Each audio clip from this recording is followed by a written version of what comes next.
Howdy, Hamiatis, and welcome to the new Masochist Survival series. Today, we are going to start off the series, but first, I want to show you the settings of the world.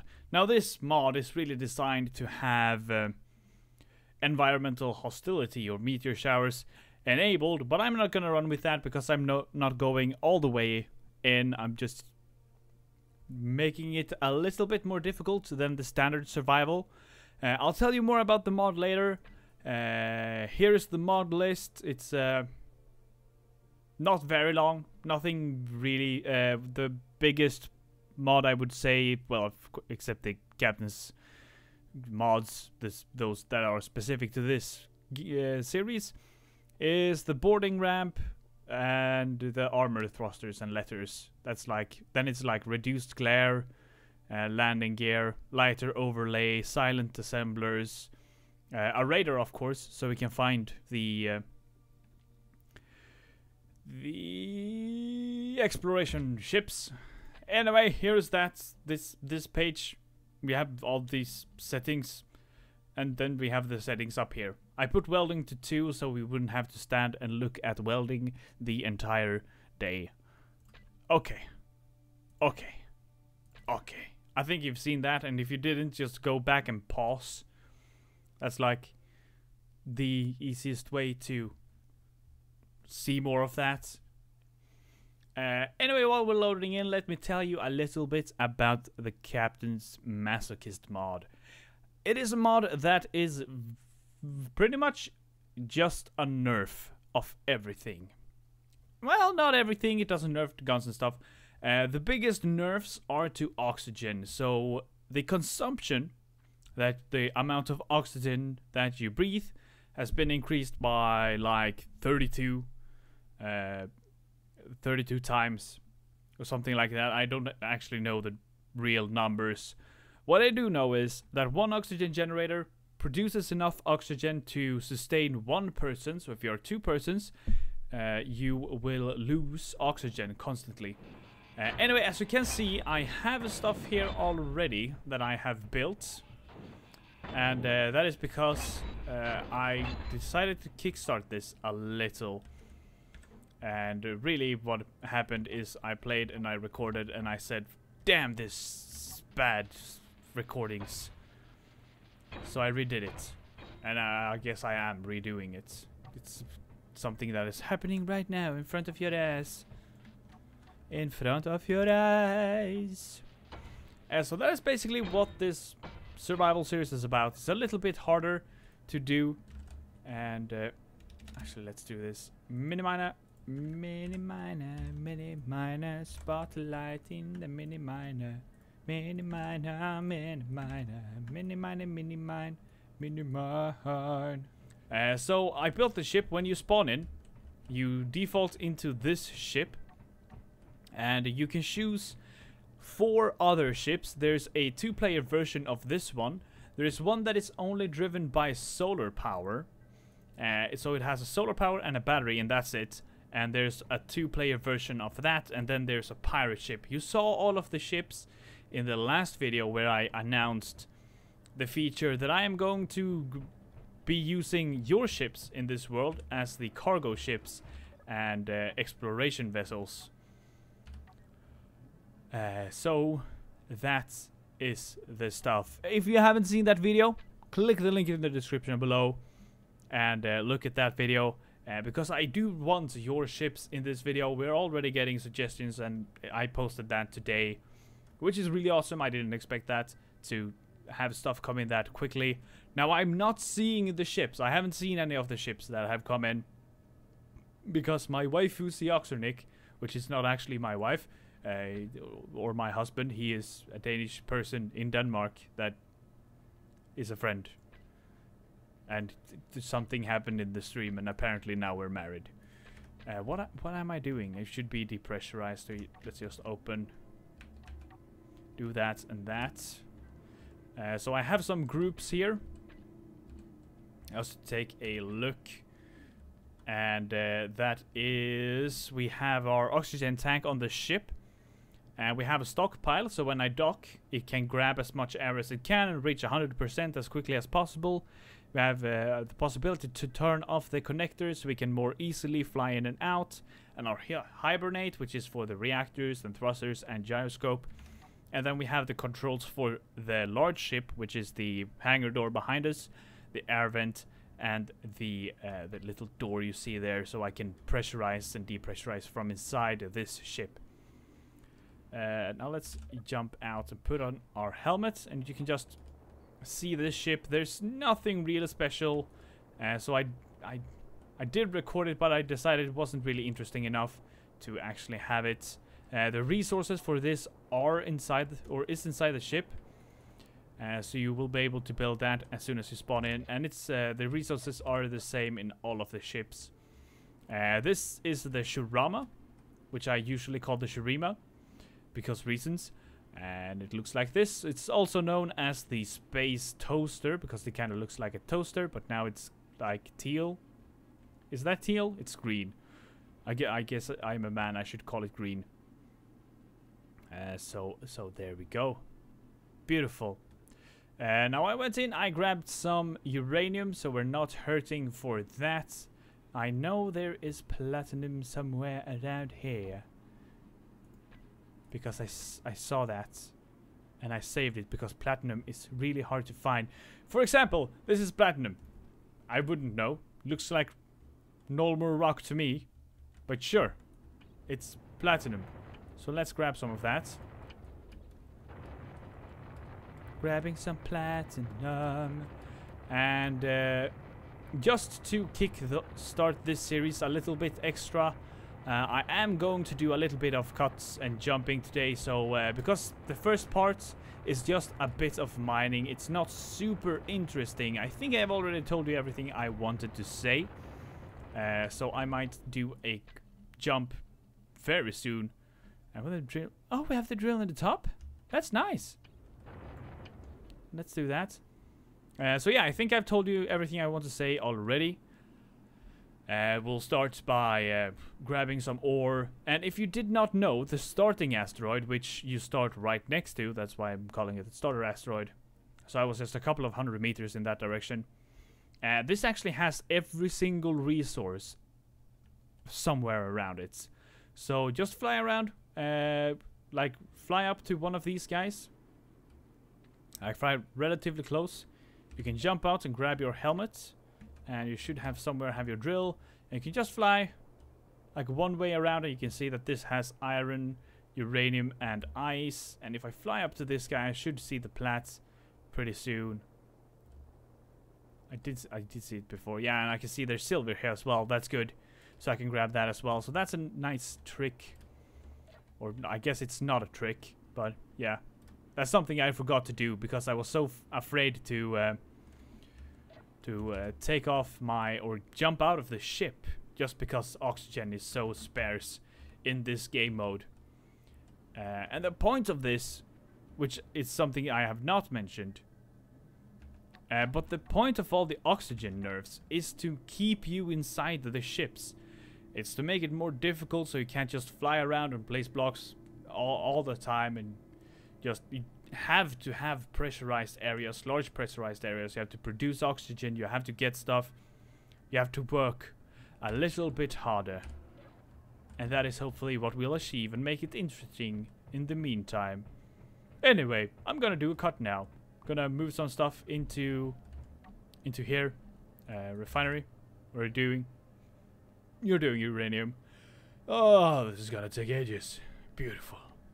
You know, something that I love is that the cockpit, that thing up there, is perfectly blocking the air vent. I can pretty easily go in and look what it is, but it would. I've been trying out this game mode a lot just to do beta testing. I usually flip the air vent, but I realized that the display is really inaccurate. It's not like a little inaccurate. It's like ridiculously inaccurate. So it doesn't actually help out a lot. So I'm going to add a display on this ship. You may have seen it before. I did it in the APE, and I just love on these small ships. I'm so in love in these scripts right now, with the display. so you can see your cargo and stuff like that. It's so beautiful. It's the best thing that ever happened in my life. And yeah. Now this is interesting. I do not have an ore detector on the ship.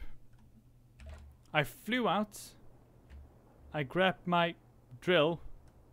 And I have to do like a cheeky thing here because you can't change your helmet when you're inside the ship. Do I actually have... Do I have the drill in my hand and that is giving me the ore detector? Is it updating? If I fly out, will it vanish or has it just like locked on the screen? No, that is just locked on the screen because I had it when I jumped in. Okay, so that's interesting. Yeah, I don't know what to say other than interesting, actually. This is like the first time I found a starting asteroid that actually has 3 spots of uranium, and this one is even large. This is like the best place ever. I love it, except for the lack of cobalt. The lack of cobalt is killing me. Oh, Ratu. I have the best shorts. I do have the best shorts, but that's not what I meant. 4 spots? What? What is this? The golden age of uranium? This is the best asteroid. It's my best friend. Except that it doesn't have any cobalt. If I were cobalt, I would hide in here.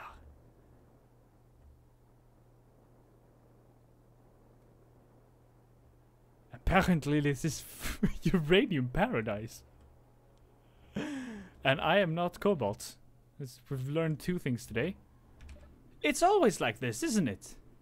You find all your ores and then there's just like this one ore. It can be any ore. That just decides to go all...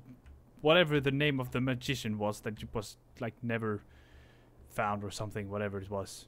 I can't remember. I feel stupid now. Because I don't know who it is. And I'm referencing him. And I don't know who he is. I know who he is. I just don't know his name. I don't know his name.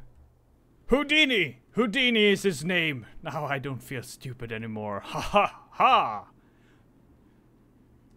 That's the big victory of the day. I remember the name of Houdini. Cobalt Johnson. This is his new name. Instead of useful ores, we get this massive hunk of magnesium. Day 94.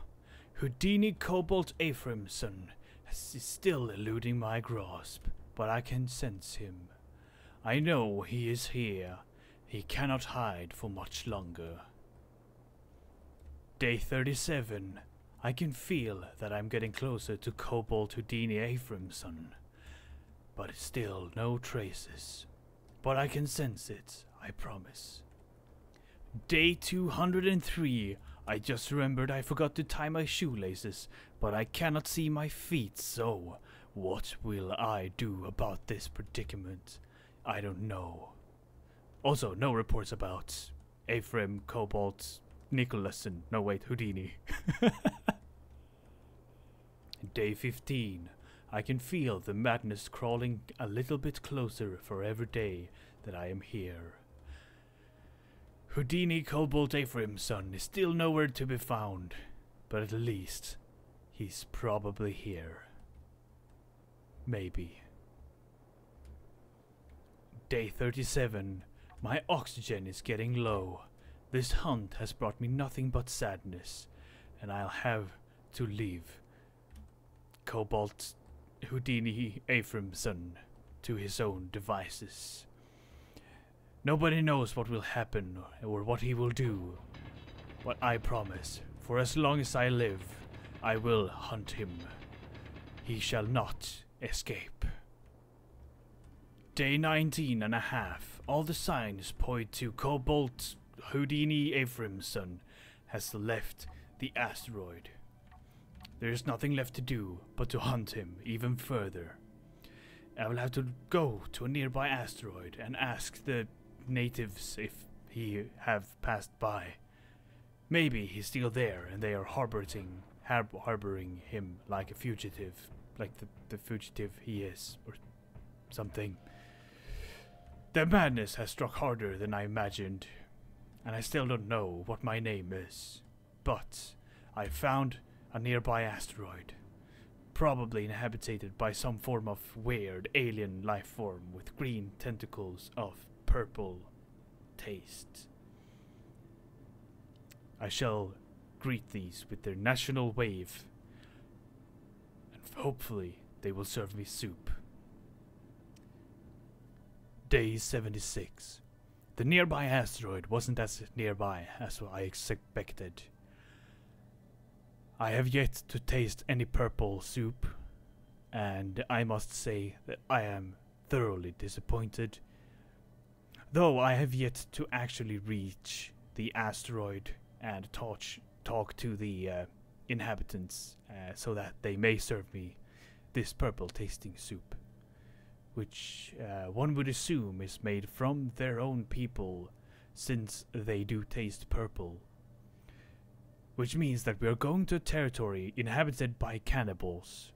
Luckily, I'm not one of their people, so they will probably not eat me, which means that I may or may not be safe. Hopefully, they are only cannibals, and not generally carnivores, and will eat me as well. Day 14. It appears that I am reaching the nearby asteroid that wasn't so very near at all, with the purple tasting inhabitants. I should probably slow down, but at this point, I'm too afraid. Are they carnivores? Are they herbivores? Maybe they are cannibals. We have yet to find out, but I am slowing down. Hopefully we will be safe. Hopefully they will not eat me. Day 13. I am leaving the vessel to meet with the inhabitants of this nearby asteroid that wasn't so very nearby at all. I think I have found their leader hiding inside a hole.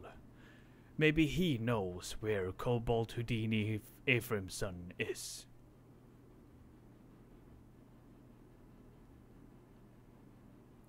Day 34.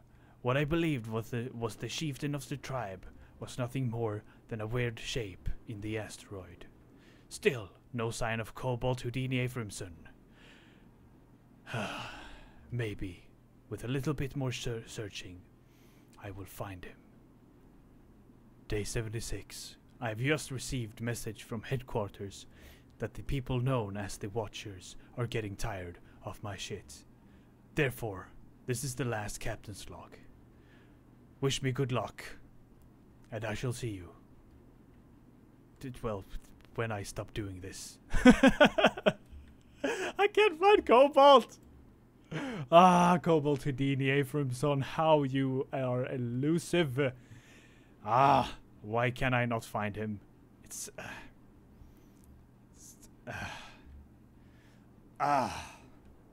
What are you doing, Captain? What are you doing? Why are you yellow? What are you doing? I believe I can fly. I believe I can touch the sky. Don't do don't do that. That's no. Don't do that one. Don't stop doing it. Don't do that one. That's not good. That's better. I believe in you, Captain. Fly like an eagle. I see my ship. I shall grab it. I died. I forgot to turn off off stockpile mode in the cockpit, and since you don't get the red flashes, it's just like, oh, you died. Congratulations. So there we go.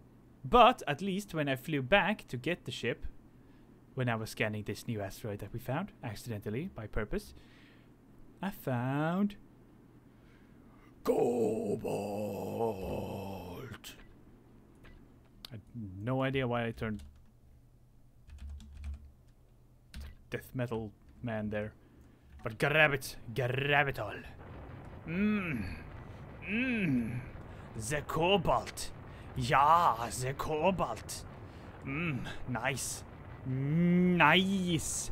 Anyway, I think this is a perfect time to say goodbye, because we probably have enough footage for an episode that's pretty good. And hopefully we'll keep up this format instead of doing like full live. We'll see how it goes. We shall see. The future has yet to happen. That is why we call it the future. Anyway, guys, I hope you enjoyed this video. In the next episode, we'll go back to where we were before. So we have all the ores around us. We know where they are. There's not a lot of everything, but we have some of everything at least. And I think we can start producing a little bit of a place, maybe. Grab some more iron. I'll do stuff like that off camera. And that door was open because I had to leave. Yeah, that's right. So yeah, I died because I didn't get any oxygen to my suit, because the tank was set to stockpile, which it is not right now. Well, it is. Tank. It is set to stockpile. Okay, they used to be blue when they were in stockpile. But anyway, when it's in stockpile mode, it will not leave any oxygen away from itself. It will just keep all the oxygen to itself. And that killed me because I needed the oxygen to live. That's how oxygen works. Anyway, thank you all for watching. I hope you enjoyed this video. If you did, feel free to leave a like. If you did not, feel free to leave a dislike. And I shall say you next time.